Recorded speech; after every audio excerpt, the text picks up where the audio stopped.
Hi and welcome to another Watch Geek video. Today we take a look at one of the three first automatic chronographs ever made. If you're not familiar with the story, you might wonder how is it possible to have one of three? And the answer is that it's complicated.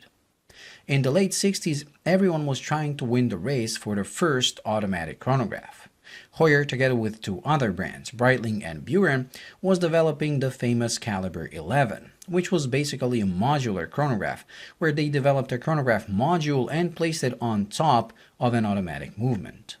Zenith was working on the even more famous El Primero that will end up powering the legendary Rolex Daytona, and Seiko was working on its 6138 and 6139 movements. Both Seiko and Zenith were integrated chronographs, meaning the movements were designed as chronographs from the ground up. That, along with the fact they did it themselves, makes me appreciate them more than the Caliber 11 that was a joint effort of, like I said, three brands. The reason all three can be seen as firsts is the way these were introduced to the market. Zenith was the first to show a working prototype on January 10th of 1969. However, they were unable to offer the movement for sale to the public until the end of the year. So if we look at the market introduction, Heuer is the first, as they actually started selling finished watches globally in August of 1969. But again, it's not that simple, as Seiko was already selling their 6139s in Japan since May 1969, with some models having serial numbers showing they were produced as early as February. So globally, Heuer was first, but if we look at actual market introduction, Seiko was first. I think you can see now why people always refer to them as one of the three first automatic chronographs. What makes the 6139 so special, beside the fact it was one of the three, is that it's made in the best possible way for a chronograph, making it better and more technically advanced than some watches today that are much more expensive and more appreciated.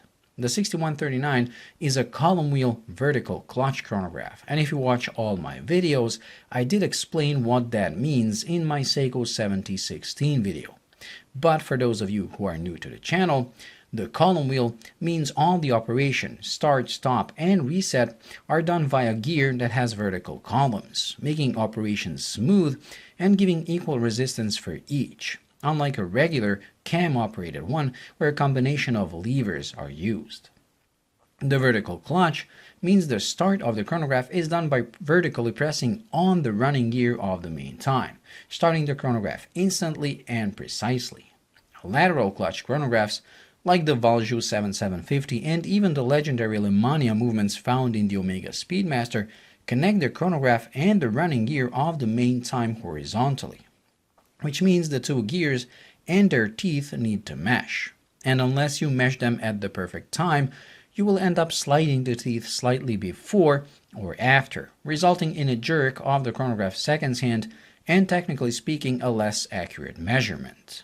Yes, the error in measurement is very small, but still, it's there, making vertical clutch systems better. Another advantage of the vertical system is low wear. On a lateral clutch chronograph, the teeth of the two connecting gears have to be very pointy and sharp to reduce the size of the seconds hand jump, which makes them prone to wear. Since the vertical clutch assembly doesn't use teeth but friction to connect the chronograph to the running time, the teeth can be rounded for better longevity like on a normal watch. One of the advantages of that is that you can leave the chronograph running all the time with almost no additional wear. So even though this watch doesn't have a running seconds hand, you can use the one from the chronograph worry-free. Other than the 30-minute chronograph, the watch comes with a day-date complication and an internal rotating bezel. The day and date are changed by pushing the crown inwards, and it actually has two clicks or positions when pushing it. Rotating the crown will rotate the inner bezel. The crown is tucked away to accentuate the fact this is an automatic chronograph that doesn't need any winding. So with the movement out of the way, let's look at the watch itself. The case is 41 mm in diameter with a very short 46.5 mm lug-to-lug. The watch wears very comfortably and the size looks great on even smaller wrists. The case shape and the dial design is very 70s, and I personally love it. If you start looking into 6139s, chances are everyone on the forums will be pushing you towards the gold-dialed Pogue variant, as that model was worn by Colonel Pogue for 84 days during NASA's Skylab mission, making it the first automatic chronograph worn in space. Due to its historical significance and overall demand for that model, the prices are pretty steep, and there are many Franken models out there. I, however, was never really drawn to that variant, as I simply don't like the look of it.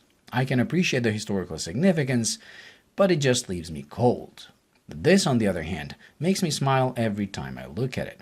With its black dial and contrasting white subdial, it just looks more serious. The Coke black and red tachymeter scale makes it somewhat unique, as almost all other variants come with a Pepsi blue and red scale, and the splash of orange on the rotating inner bezel gives the extra cool factor. All these combined make it the best looking variant of the 6139 I have ever seen. And if I were getting a 6139, it would definitely be this version. And thanks to the lack of association with space, despite being just a different variant of the same watch, it can be found at much lower prices and at a much lower risk of being a Franken than its more famous brother. Well, that's it when it comes to this week's review, so I hope you enjoyed and found it useful.